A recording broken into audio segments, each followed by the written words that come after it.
he probably got a phone call or something. He was on, and then he said he would be right back. So, well, good to see you all. So, meantime, we got. I see Sandra. I see.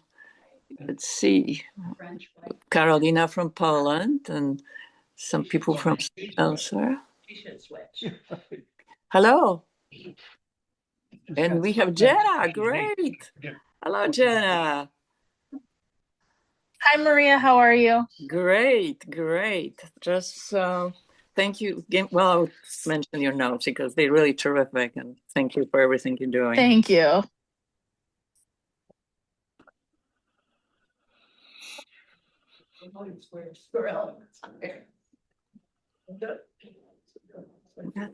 Yes. Oh yeah, right. Brady Bunch, right. I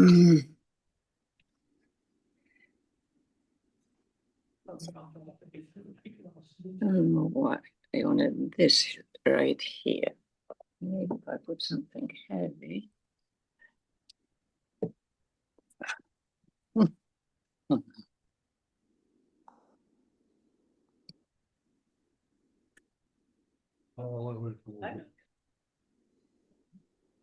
What number Spanish maestro? You know, at 11 minutes. To be happy to. Yeah. I think. Yeah, but I hope this might be it, but. Okay.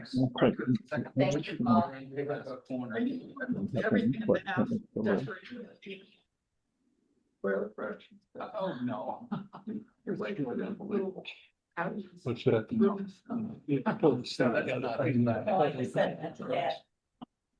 I had no too many. I used to, well, maybe you were there. Oh, years, the mic is little bit, I can Yes, raise it. Then no one would take it over. Zoom back and forth. Forever. And I tried to run. Who'd have thought that? What, was probably, well, 50 years ago. Hello. Oh, okay. Oh, there we go. Okay. Hello, Dr. Spaulding. So Jan Kopecky will start. Welcome, everyone, to the Book Club special event. I'll turn this over to Maria for the next part of the program. Okay. So I'd like to thank John, the founder of the book club, who thought that we need to celebrate the 250th anniversary of America by celebrating her history through reading about it and discussing it, the elements that made her so great, and how uniquely it is envisioned and how successful as a country. So also I'd like to acknowledge quickly Jenna, his granddaughter, who brought her energy, enthusiasm, and fun to the club. I'm never forgetting that she's a teacher. She also made the notes. If you don't have it, we get it for you. Welcome, Dr. Spaulding. We are so honored to have you here. And thank you for finding the time to meet with us between testifying to Congress just a few days ago. Yes. I would encourage everyone to read that testimony. Just Google Matthew Spaulding, congressional testimony. You will not be disappointed. And so here we have you between the congressional meetings, serving on many boards, running a big Washington operation for Hillsdale College, teaching, mentoring, meeting people with who are in power in Washington and other places, writing bestsellers, and thank you for giving us a feeling of inefficiency. Well, if it makes you feel better, I always point out to my students that the American founders, many of whom did much more than any of us, and probably all of us combined, they had done that by the time they were in their mid-20s to 30. Oh, that's right. So we all feel unimportant. We have read your extensive CV, so I will not rub it in anymore. Oh, please don't. Fortunately, you are also an inspiration and motivation. I said most of us is inefficient because I like to say hello to Carolina, an engineer who is aeronautic engineer who is joining us from Warsaw, Poland, who's getting 2 PhD, one in Poland, one in France. She sings in a choir. She mountain climbs all over the world with professionals, and she loves American history. So here she is from Poland, where it's 8 o'clock already, and she took off some time from writing a paper. So thank you for being here as well. Dr. Spaulding, we just love to hear from you. We anticipated this moment, so here you are. Well, it's great. I'm always happy to talk to people who are interested in books generally, and have looked at my book, which is even better. It's great to be with you. I wish I could be with you in person, but We invite you to Florida too. We have as a well, place at Pelican Marsh. I know I've got some trips down to Florida, and I'm not sure I'm going. Florida is more like a whole region. Well, it's like three different states at least. But anyway, I do try to get down there when I can. I know that we have a lot of great friends in Naples. So depending on what you want to do, I could talk for a little bit, but then I'd love to hear what you guys want to ask me about, since I understand you've already looked at the book, many of you, and see where you want to go. But what I wanted to do with the book. So I've just a little bit broadly, just to kind of know a little bit more about my background. I'm actually from California originally, went to the Central Valley of California, and was in middle school in 1976, and then was in college going to graduate school around the time of the bicentennial of the Constitution. So all of that shaped me greatly, and I had some great professors and great teachers. But I remember the tall ships and the parades and the fireworks and all of those things, and that was important for me. And so, looking back, I've now got my PhD. I write books. I'm a scholar. I've been teaching this for some time. I wanted to write something to contribute to this effort. And so that's the book, but also I'm advising the White House Task Force on America 250, and this testimony I did was this one. All of these things I wanted to really devote my work to the recovery of a proper understanding of American history in the popular mind, among the American people, all of us, but especially young people like myself in 1976, younger, but also in college, and others who, 5, 10, 15, 20 years from now, how do we shape those opinions? And how does this play out? Because we oftentimes think of it as merely a static right now. I think about it much more broadly. There's a great recovery that needs to be done here to reshape schools, to also, but reshape opinions. So that's what I wanted to do here. The other thing I wanted to do in that book is, there's a lot of things going on about the debates over this, that, and the other. And what I actually wanted to do something different. I wanted to tell the story. In particular, I wanted to let the Declaration of Independence tell its own story. I think American history is fascinating. I love it. It's great. It's interesting. It's dynamic. It's exciting. And I wanted to do the best I could to recapture that.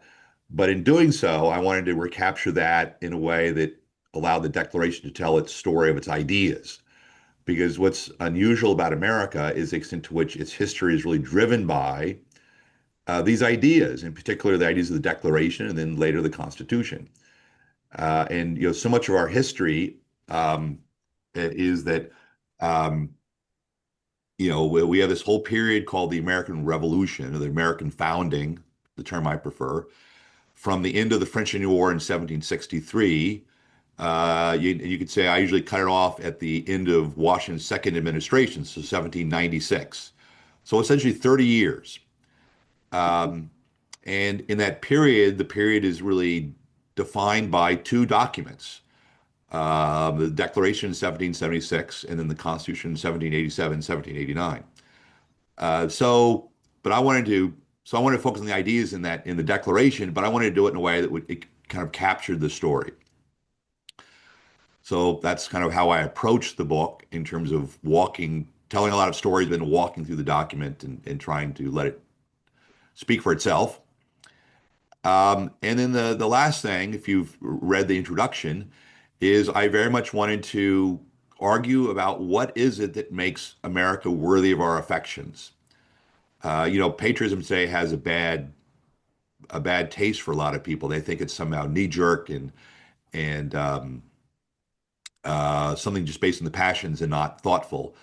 But that's actually not the case. In a republic, in a free country, you actually have to teach people about your history, And you have to teach them about how it plays out. In our case, given the fact that it starts with these great grand principles, how the country and the history lives up to those principles, how it looks to live those out, to aspire to them. It's messy. It's takes time. History is imperfect because we're imperfect. That's really never bothered me that much. The question is whether can we see through that, see through the mistakes, to our corrections, to all the great and noble things we did to live up to those principles. And then beyond that, how those principles inspired a lot of people to do great things, whether we think of entrepreneurs or explorers or inventors or things like that. And I think that's all wrapped up in this understanding of the Declaration. The way the book kind of lays it out is basically just to go through the document, and I'll just point out 2 or 3 things here, and then we can chat or see what the different parts you might want to talk about or different aspects of the Declaration. Because one of the things about the Declaration is we don't read the whole thing anymore, and I don't know about all you guys, but that I think is part of the problem. We know the famous lines, and the famous lines are rightly famous. Don't get me wrong, but we don't read we don't read the grievances, and there's a lot of stuff there we don't read anymore because it doesn't really affect our lives. Well, I wanted to approach it as a whole thing. It strikes me as it's more like a symphony. There are different movements, different points, different speeds, but it all is kind of in harmony. And to do that, I really wanted to walk through the whole thing. And its form really is like, it kind of strikes us as this unusual, interesting document, which we hear recited, but it really is a pretty basic common law legal document. It begins with some introductory material. It has a statement of principles. It explains its reasoning. Then it puts the facts are submitted to a candid world. It makes the case, the indictment, if you will, and all the grievances, and then it has a conclusion. The other thing to remember is that it's passed by a legislature. The Continental Congress is a legislature. And we call it the Second Continental Congress, but that's somewhat of a misnomer. Think of it as the second session of the Continental Congress. Just like today, we talk about different sessions of Congress. They had a first session in 1774. They complained to the king. They appealed to the king. They issued a statement of rights. Then they went on recess, if you will, and then they came back to meet for a second time in May of 1776, just a month after Lexington and Concord, and they appoint Washington commander-in-chief. He's leaving to be commander-in-chief right when they hear word about Bunker Hill. So there's a momentum that really is going now at this point that the book then picks up on. Jefferson actually arrives late. He's an alternate. He's actually not a delegate. He's sent the last minute to replace Peyton Randolph, who's actually, I think, his uncle, who's the Speaker of the Virginia legislature. But he comes with a reputation as a good writer. He's immediately assigned to write various things for the Continental Congress. There's some test cases, if you will. And as things start moving, eventually the king declares the colonies in rebellion. Out of the Parliament passes a law, so the colonies are out of the king's protection. In January, you get Common Sense by Thomas Paine, which calls for independence for the first time. In the spring, Washington has gotten intelligence that the British are actually formally hiring Hessian mercenaries. And so there's a certain momentum once you start getting into late spring, very early summer of 1776. Richard Henry Lee introduced that motion for independence in June of 76. And then they set it aside so that the colonies can get instructions until July 1st. And during that time, they appoint a committee. That committee is Roger Sherman of Connecticut, Robert Livingston of New York. Livingston's not in favor of independence, so he's not going to be asked to write the document. Roger Sherman is in favor of independence, but he can't write to save himself. He's not going to be asked to write the document. Ben Franklin's on the committee. At this point, Ben Franklin has gout. He's very, he's still intellectually involved, but he's not as active, and probably wouldn't have been a good choice to write it anyway either. John Adams is on the committee. He would be the natural drafter, but as Adams points out, everyone hates me because he's a legislator. He's actually involved in the Continental Congress, and everyone knows his opinion, and he's argued with everybody. So no one would take his word for it. They wouldn't listen to what he had to say. And so it falls on this new guy, Thomas Jefferson. He's only 33 years old. He's got a good reputation as a writer, and he is a good writer. And he's given the drafter's pen. So he drafts the document. It's amended by that committee of 5. And then it goes, and it's after they vote on independence on July 2nd, they then debate it and edit it for 2 days before it's then issued on July 4th. And the book really kind of then goes through all the language and the edits and the changes in the document itself. Begins with a rather slow introduction. They're going to sever their relations with England and start a new nation.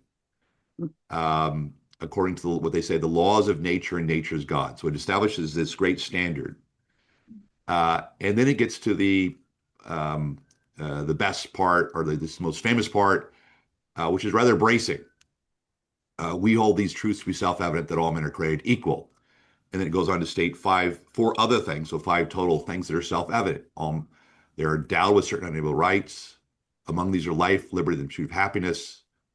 To secure these rights, governments are instituted among men based on the consent of the governed. And if government fails to do that, the people have a right to alter, abolish it, and institute new government. What I find so bracing about that opening line of the second paragraph, that we still hold these truths to be self-evident, is first of all, both Adams and Jefferson are trained in rhetoric, so they know how to use short syllables to be precise. We hold these truths to be self-evident. But notice what they didn't say. This is why the Declaration is so different than our current world. They didn't say, we have some values, some subjective opinions that we'd like to share with you, and hopefully you will affirm them for us. This is a very positive statement. We hold these truths to be self-evident. The world of the American founders was a world that understood the mind to be metaphysically free. It was capable of knowledge and capable of holding in the mind certain things as true.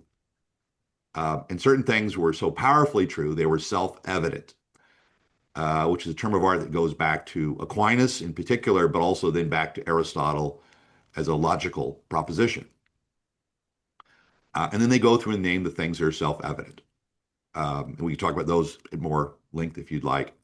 The famous things. Then the document has an interesting turn. The very next word is prudence. Prudence indeed shall dictate. Well, that's the most classical word in the whole document. Prudence is of the 4 cardinal virtues. Prudence is one of the 4 cardinal virtues, but it's the one that's most associated with political decision making. And everyone knew that. And so that's a key signal to us about how they're thinking about how to think this through. Abstract truths by themselves don't tell you what to do. You've got to have a judgment mechanism of judging and deliberating and thinking and coming to a conclusion. Well, that's what prudence is. Prudence is going to dictate this. That's the remainder of that paragraph. And then there's this long section of grievances, the one we don't read anymore. There are 27 grievances. There's no rhyme or reason. There are no dates, no names. What you can tell is they're not in chronological order. But there's a pattern. The first part are the king's abuses of power, which is his things that are under his executive authority as monarch, but he's abusing them. He's shutting down our legislatures. He's moving where trials are held. He's not approving our laws. Then the second section are usurpations, which say the king is working with others, in scare quotes, which is a reference to Parliament. The Declaration does not recognize Parliament as a body. It only recognizes the king. But the problem here is the king is working with Parliament, and applying their laws to the colonies. And the colonists object to that because they're doing that. We did not consent to those laws. And so that's a usurpation. And then the last part of the grievances are the kings becoming barbaric. He is just burning our towns, attacking our harbors, capturing our citizens, and impressing them to work for the British Navy. And on top of everything else, he's sending mercenaries here to kill us. He is not a prince fit to rule a free people. And then the document concludes, and we finally learn who these people are. We, the representatives of the good American, the people of these good colonies, or the good people of these colonies, excuse me. And they declare themselves to be free and independent, which is Richard Henry Lee's motion of June 7th. They also declare themselves to be a nation which has the rights of sovereignty to conduct war, to negotiate peace, to engage in commerce, as any other nation would be able to do. And then it ends with one last sentence, which serves no technical purpose. They've already declared their independence, but then they add one last line at the very end, and you go back and read it. It's a perfect sentence. It was never touched in the whole editing process, and it's quite the line. And it's we. With a firm reliance on the protection of divine providence, we pledge to each other our lives, our fortunes, and our sacred honor. That's just a wonderful sentence. It's clearly meant to parallel life, liberty, and the pursuit of happiness, but it's an oath to each other, a sworn oath before divine providence. But what's interesting about that line is, first of all, it's more powerful. It's our lives, our fortunes. But you can't pledge your pursuit of happiness. You can't pledge to each other something you're pursuing because you don't have it. You're pursuing it. But you can pledge your honor. And so it introduces this great classical concept of honor. But notice here it's sacred honor. And that's the electric word there. I'll just conclude with this note. There are several references over the course of the Declaration to God. There are only two individual characters identified in the whole document. One is the King of England, and spoiler alert, he's a bad guy. And what is he? He's an arbitrary king who's all powerful and can do anything he wants, and he holds the executive power, the legislative power, and the judicial power. And he turns out to be a tyrant. Well, it's hard not to miss the other individual character here, and that's God. And God turns out has the legislative power, the laws of nature, and of nature's God. The laws of nature's God. So God is a lawmaker. And then God creates man and endows man with rights. So he's an executive. And then towards the end of the document, God is the supreme judge of the world and judges the rectitude of our intentions, sees in our hearts. And then, of course, right at the end, God is also divine providence, which is also an executive function. So this God has all of the powers of government as well and is all powerful. But that God is not a tyrant. That's the God to whom we appeal. So there's a theology in this document. It's not particular. It's not Christian. It's not Christian per se. But it's hard to miss it there. This is not a document of kind of deism or secular rationalism, in my opinion. So putting it all together, I think this is a powerful political document. I think it's meant to rally a nation going to war. I point out the story I like to tell when I tell this to students is that as the debates are going on in the Continental Congress, as the Declaration is being drafted, as they're getting instructions back from their colonial legislatures, and then on July 2nd, at the very moment of independence. So during this whole period, Washington's reporting. He's citing ships leaving Halifax. He's seeing ships going down the east coast. They're heading south. They're seeing ships passing, Upper New York. The ships are now turning into the Hook at Sandy Hook at New Jersey. And then they're off New York Harbor. And then on July 2nd, the day they vote on independence, he reports they're landing on Staten Island. So at the very moment they're literally going to war, they pass this Declaration of Independence. But then on top of that, beyond that, I in by noting the times at which the Declaration points to things that cause us to transcend ourselves. It's not merely about us. There are higher things that we're pointed to. There are truths that transcend history, and there are these other things, these eternal things. And there's a theology behind all this as well. It's part of our civilization. So I just think that the Declaration is a great document. I love to teach it. It's great history. It's exciting. It's dynamic. But if there's something that makes our country worth loving, that demands our affections, it's not our imperfections. It's not the messiness of history. It's something like the Declaration, the highest thing, the principles, the thing to which we aspire. And that's the story I wanted to tell. So I'll stop there and then see what you guys want to talk about. Dr. Spalding, I have a quick question for you. So I really enjoyed the book, and I teach U.S. history, actually. I teach high school social studies to juniors. And so I really found it relevant.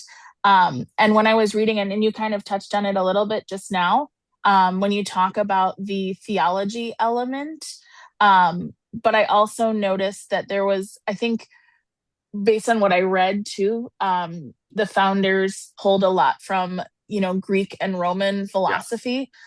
Do you think that there is a lack of knowledge today from students and from even the general public that maybe helps or may not helps, but leads to like a blind spot or not fully understanding the Declaration in its entirety?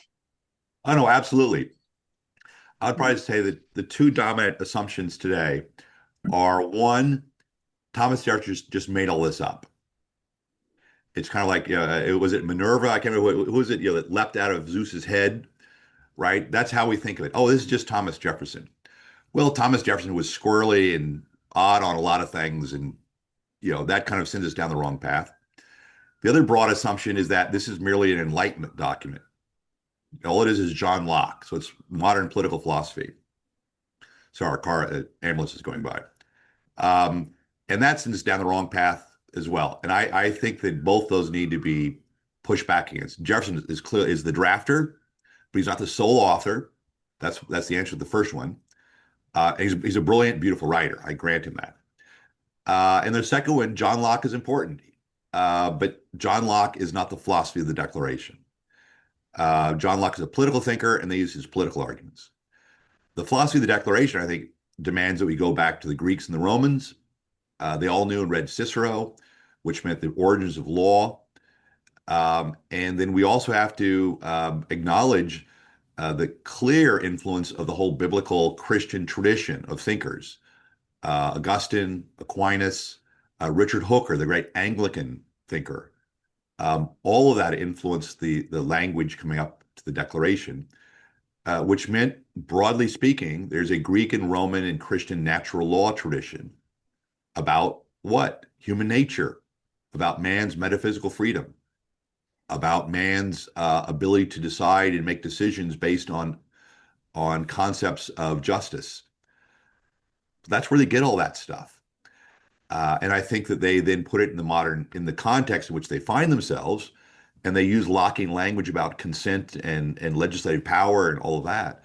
But we got to see it in this broader context, or else we'll go down a side hole, which is interesting but not definitive.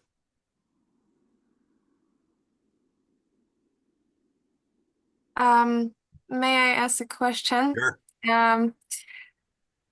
I know a bit about the history of the United States, but I would like to ask in comparison, I don't know if it's a good question, in comparison to the European constitutions. I know you told you describe mainly the declaration concept and philosophy. May I ask, for example, how about the European constitutions? How are they different than the United States Constitution? Maybe from the philosophical point of view, Yeah. is this the natural law only, or something else? Well, I think I think that hopefully this will kind of get at your question, but one thing that I find very striking is that the development of the American Constitution and the unification of the colonies is very different, as I understand it, from the European constitutional or kind of European Parliament and broader constitutional unification, which is that the American colonies, if you think of that period from 1763 to 17, though those 30 years, they've been developing a common argument about how they understand rights and principles and all of these things that lead to the Declaration.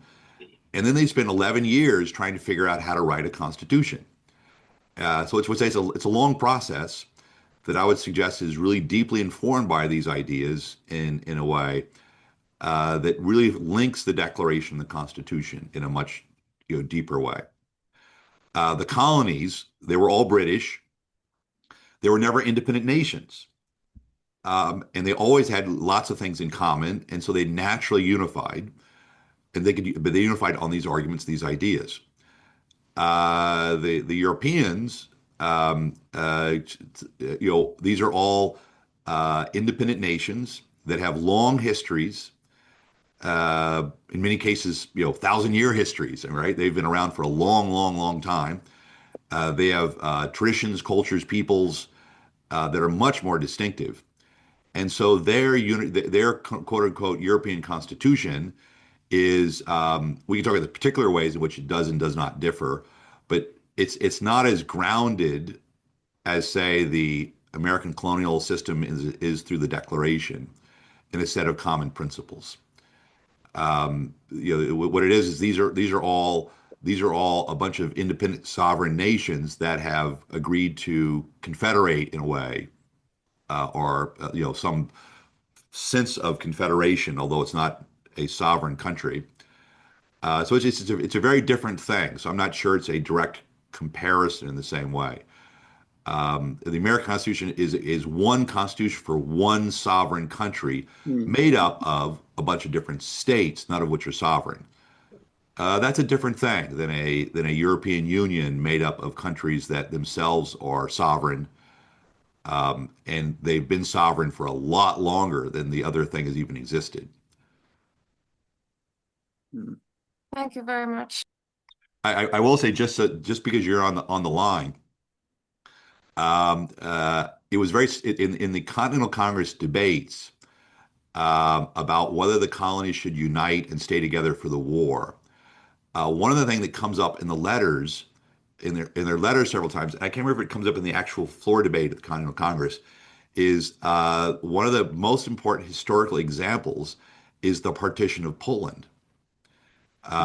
Because of its own history and the Germans and all this kind of thing, right? One of the earlier partitions of Poland, it has others as well, is just prior to the 76, and the American colonists, they're watching that, and they're seeing that, and they're afraid that's going to be the example. So if we don't stick together, what's going to happen to us is what happened to Poland. We'll be partitioned by the Spanish, the French, and the British, and we will be no more. Yeah. Hello, this is Tom Bell from Virginia. Hi. Howdy. My question is, I'm a direct descendant of Thomas Nelson Jr., who was a delegate from Virginia. Could you tell me something about him? He was from, where is he from? From Yorktown, Virginia. Yorktown, Virginia. Yeah, do I mention him in the book? I know I do.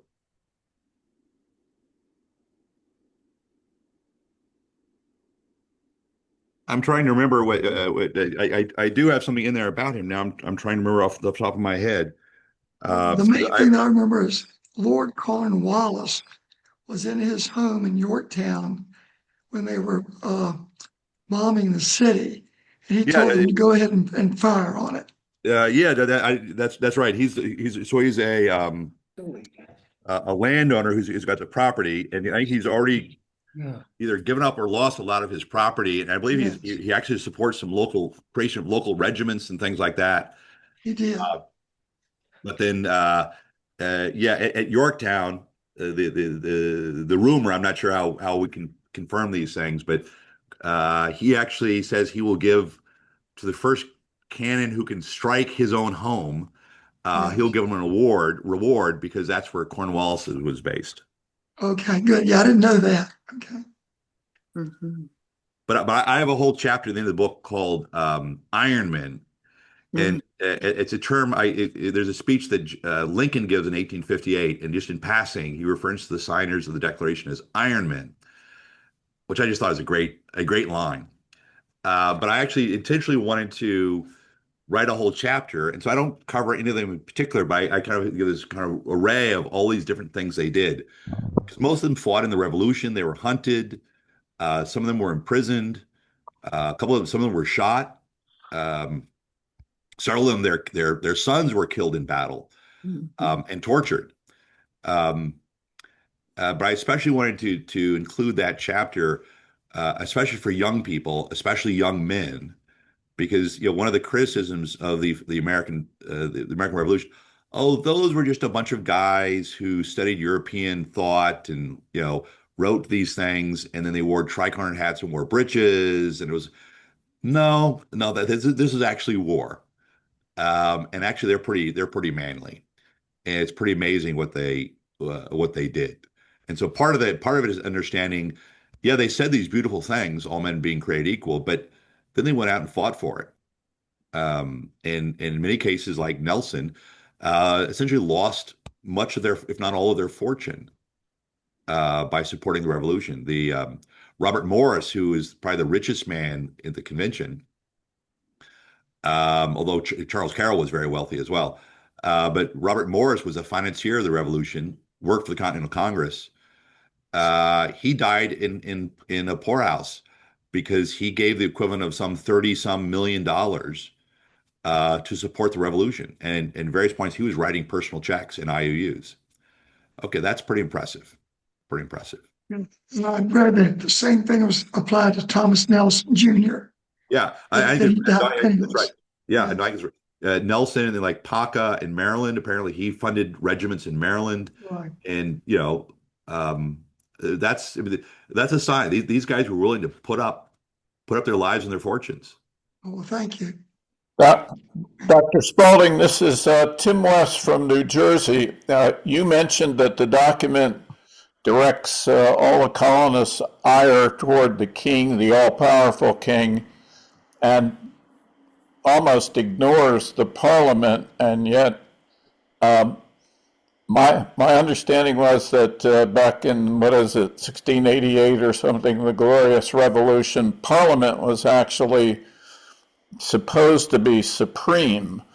And so it's a little bit confusing that the colonists didn't direct more of their ire toward Parliament, or was it just a rubber stamp for the king? Could you shed some light on that? Sure. That is actually an excellent question and a very important question. So give me a second to develop a little bit of history here, and wave your hands profusely if I'm going on or making it more confusing. But the Glorious Revolution of 1688 is what is the last of several wars that make up the English Civil Wars. And so England goes through a series of civil wars prior to that. So in the 1630s, 1640s, in which, among other things, one of the king's heads is cut off, kings flee. There's a brief interregnum when there's no monarchy, and Cromwell is in charge. There's eventually a restoration. But the restoration is of James II, of Charles II, and then James II. and they don't like them, both for administrative purposes, they're being rather arbitrary and how they're using their power, but also in order to unify their monarchies, both of them had married princesses from France and Spain, which meant Catholics, which means now you've got a Protestant succession problem. So anyway, this gives rise to the Glorious Revolution, which you've referred to in 1688, in which James II flees and is replaced by William and Mary. Mary is actually one of the daughters of the king, so there's some claim, and William of Orange.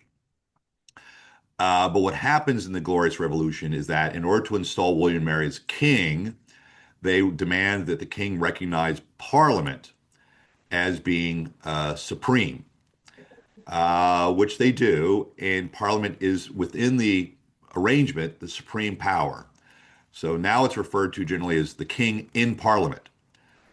And the term of art in the American Revolution, they referred to parliamentary supremacy.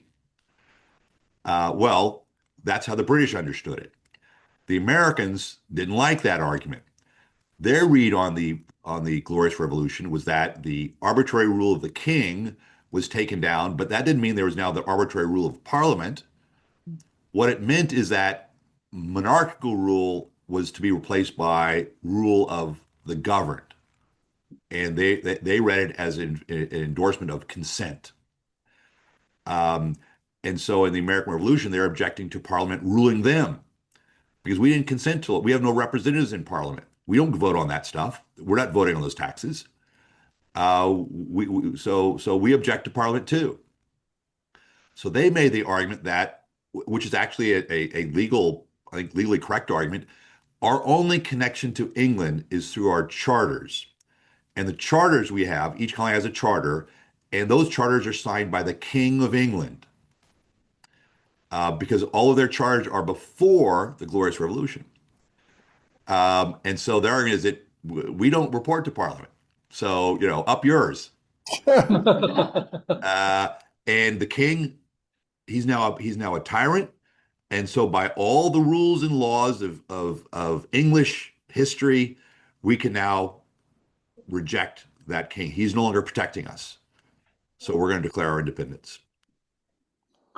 Does that make sense? That's very helpful. Thank you. Just as an aside, you talked about the different roles that people play in developing the Declaration of Independence, and my wife and I have a neighbor who is a direct descendant of Timothy Matlack, who is a scribe of the Declaration of Independence. And although, so next time you see them, you have to tell them that he made a mistake. So they pass the Declaration, and it goes out and it goes to a newspaper around the corner, and it's printed on the evening of July 4th by an Irishman named Dunlap, from which you get what are called the Dunlap broadsides, which are, for instance, that's what's hanging in the White House. And these are these famous printings of the Declaration. But they only have John Hancock's name on it, and the secretary know their names. But then they want to have a formal signing document. And so Matlock, he's a delegate. I believe he later fights in the Revolution, but also he's a very good hand. He can write in cursive very beautifully. So he then goes about writing the Declaration, and he creates a document, which is the one that you see in the National Archives with everyone's signature on it that's handwritten. But he's gone, and who knows how long it takes him to write this in quill pen, very beautifully. Incredible. Yeah. Let's say it takes him a week or 2 weeks, or I don't know what it is. But he left a word out. And so if you look at the original handwritten document, there's a little umlaut or whatever you call it, little pointy thing, and then the little tiny word written up in the top. So those are one of those fun little stories of history. Yeah. Go ahead. You see me? Yeah. Recently, our president said that the United States was built on a Christian basis. although this says Judeo-Christian. What do you say to that? I think so I understand your question is it someone recently has said that it's based on it's a Christian nation or based more formally on that. What do I think of that? I think there's a better answer, to be perfectly honest. So I think the problem is that for a long time, and this is the way it's usually taught in the academy today, even the Declaration is seen as merely deistic, which say only rational, or and so it's kind of a secular rationalism. So it's completely devoid of any religious or theological implications, and it's completely secular. Well, I think that's incorrect. And so the flip side is to argue that it's more formally Christian or it's a Christian nation. And I just think we need to be careful with the language. So I would argue that it's clearly Christian or broadly Judeo-Christian in terms of how the moral horizon, if you will. A lot of their language, they're clearly shaped by biblical language, the references, but as a formality, for instance, the Declaration is not specifically Christian. It's in many ways more Old Testament than New Testament, but there's clearly a theology there. So I think what we need to do is talk more in terms of that, what that argument, what's there, because if we make too formal of a Christian argument, the history just doesn't support that clearly. They clearly wanted to write in non-specific, non-denominational terms. Why?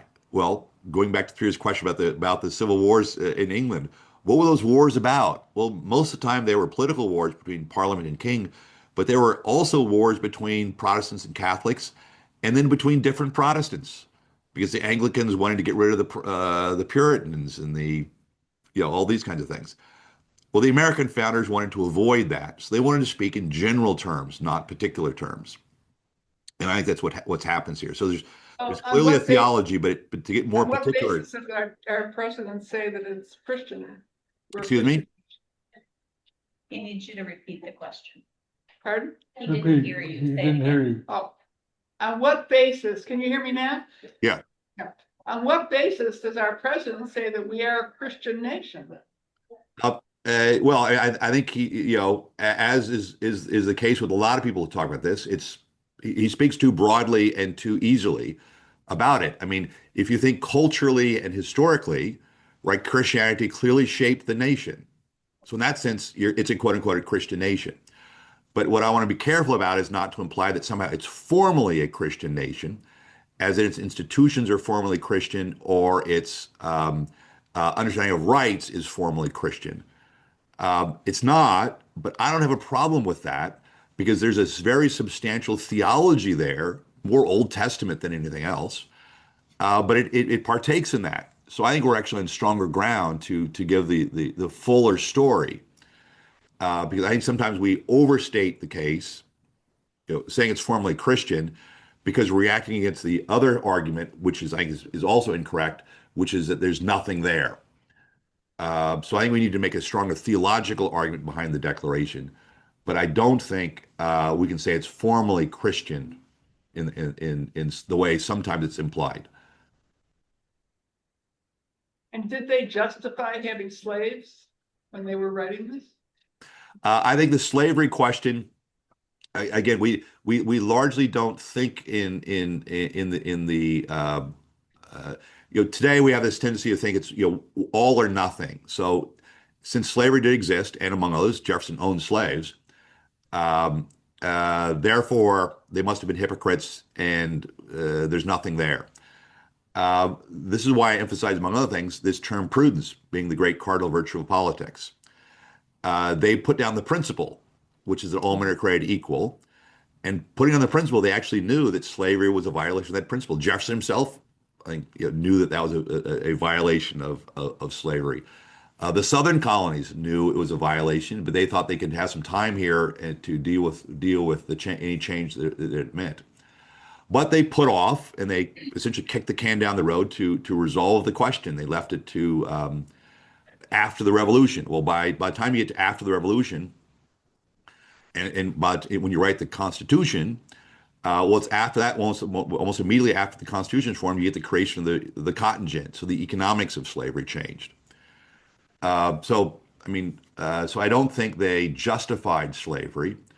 I think there was a general consensus that slavery was a violation of the notion of human equality and human nature.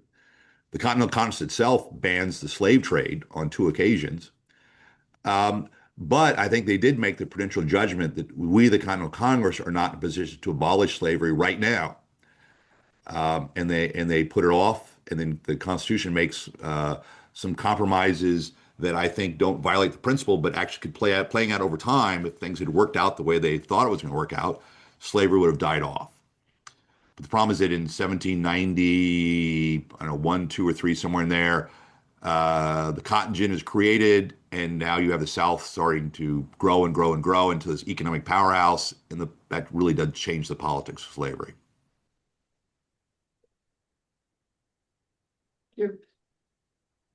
Also, it started as a vision, so they could not get everything right there. And again, if we look what happened at that time in history, because probably there will be no Declaration of Independence, there will be no Constitution. So it was a vision, first of all, that other generation, including our generation and next generations, have to study and improve on, not to knock it down, because the words, as they and their meaning, their spirit, they're some of the most beautiful words and most beautiful concept ever put together. Yeah, and that's how Lincoln looked at it. That's also how Frederick Douglass, the former escaped slave, that's how he looked at it too. And eventually that's how Martin Luther King looked at it. Mm-hmm. The Declaration is a promissory note. So yes, history is messy, as I said at the beginning, right? We're imperfect because we're all imperfect human beings. History is messy, and there are lots of things in history, such as the treatment of Indians, right? But that doesn't prevent us from recognizing that within that, at the centerpiece of that messiness of history is something like the Declaration Statement of Principle. Mm-hmm. So even despite slavery, which is a truly barbaric practice, I think America is still worthy of our love and affection because of that principle. And it was that principle that then became the dynamite, or the energy, at least the political energy of the abolitionist movement. And we did fight a civil war in which a lot of Americans died to abolish slavery and free slaves and reunite the country around the principle of the Declaration. That's right. And also it was an example for the whole world. If it were not for America, right, despite other countries having the documents, actually slavery would not be abolished, and not in such a relatively short time. Obviously, 1 day of slavery is too long. But again, we have to look at the situation at the time, right, then see what we can learn from it, from the courage and also negotiating when people really see in so many different ways and protect. Some people wanted what the best for the country. Some people just watch for their own interests, and yet they created these beautiful documents. I think that's alone is source of admiration. Yeah. Well, I think we probably would love to go on, but we know you're rushing over to your other commitments. So, John, is it okay? Can I ask One more question? one more quick question? Jenna has to leave, but her question is, Dr. Spalding, what drove you to write this book and conduct your research? That's interesting. So I knew that this anniversary was coming up, and I mentioned at the beginning how the bicentennial had been so it really influenced me in my life, and so I really wanted to write something that I wanted to do something very significant for this anniversary, and I'm in a position as a scholar to write a book. That's what we do. And I've been teaching this for some time, so I thought I actually had, after 20, 30 years of being a scholar about this period, I thought maybe I had something to say. And I really wanted to spend time. And so I started this book in very early of 25. I taught this for a long time, so I teach a graduate course on this. Started early in 25 and spent the year writing the book.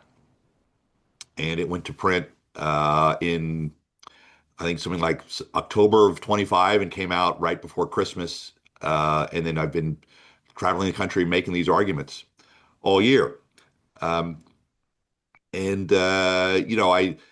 wanted to tell the story because I think at the end of the day that what captures the heart and what really is interesting and gets people interested in is the story. And the claim here is not that America's perfect. It's not that it's merely a rational, logical, philosophical argument. It's all of those things wrapped up in this story of this particular people in this particular place at a particular time, and they do something quite noble and quite impressive. I mean, all things being equal, they should have lost that war. There was no reason why the Americans should have won the American Revolution. And yet they did. And they built this country, and this country has gone through twists and turns. It's imperfect. It's been messy. It's had fought wars. It's had great high points, some low points as well. But if you look at it, what's accomplished over all these 250 years, it's monumental. I mean, the world has been changed because of this nation. And it just is striking that all these people want to come. Where do they want to come? They want to come here, right? We talk about our immigration problems, right? But gosh, they want to come to America. And this has been true throughout our history from the very beginning. People that are persecuted, people that want to escape to a new life, to new opportunities, to be free, where do they go? They come here. This is where they want to come. That tells us something right there. And so I wanted to capture that because I'm kind of tired of people, if you think of all the various different projects and criticisms and the slavery debate, although I think that should be openly talked about. I think people, I was tired of answering those questions. And I think people are actually tired of hearing the bad things about America. And I wanted to tell the positive story. I want to tell the good story because I think that's what people want to hear right now. And I think they're open and receptive to hearing it. So hopefully it's had an effect on some number of people that read it and that perhaps I've influenced the discussion. And again, we'll see. I don't know what's going to happen, but I think the real question here is the real questions are about this kind of a debate. I think the debate over the meaning of America actually is the political debate right now. And we'll see how that plays out in the next 5, 10, 15, 20 years. And, so I think these kind of discussions, these kind of books, these kinds of debates contribute to all that, which is why I wrote the book, why I'm at Hillsdale, why I'm involved in the Smithsonian debate, why I testified to Congress. If we lose this battle, then there's really not much worth saving. Because, we could be a wealthy country, we could be a powerful country, but if we've lost our meaning and purpose, strikes me as not as important. But I don't think we've lost. I think a lot of people want to hear this story. So, anyway. Dr. Spalding, with your last two sentences, how has your book and over the long haul of your teaching, what is your opinion of today's young people? Certainly this book and other issues throughout history always generate a lot of debate, pros and cons. So hopefully we who are more mature, as in old, are hopeful for this next generation. I'm actually, look, I think you can look at this different ways. If you look at the broad statistics, I'm very, I'm very concerned about what kids are learning in schools and what the universities are teaching and that kind of thing.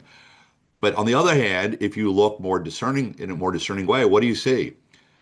K through 12 education, the rise of homeschooling, the rise of Christian education, the tectonic plates clearly are moving. I find a lot of young people, they're tired of all the negative arguments. And they're tired of being bombarded with this. Are there lots of really crazy, radical, college-educated young people that I worry are going to shape our politics and become socialists? Yes. But on the other hand, I mean, there's a lot of people, a lot of movement going on, a lot of parents raising children. If you look at the statistics for young people, the greatest rise in Christianity, in church-going Christianity, is among young people. I mean, there's a lot of things there that give me a lot of hope. I think the question is, though, we've got to survive and be able to maintain ourselves for that to play out for a while, because these kinds of generational changes take a little bit of time. But I see it. My source of optimism are those trends. So Thank you. I thank you all for your time. I hope this has been interesting and useful. Keep reading books. I encourage, if you have a book club, keep it going. And I hope you enjoy it. Yes, and thank you so much for the book and for everything you're doing for Thank you. the students and citizens at large, because we all want to, well, certainly people who are here want to keep America's values alive. Great. Thank you. Everybody have a great day and a great weekend. Thank you so much, I Dr. do. All right. Bye-bye. Thank you. Bye-bye. Not totally interesting. Yeah, sometimes I could hear it, couldn't you? Yeah. I don't know if you heard me. She was eating for 35 minutes. Yeah, that's very distracting. Yeah.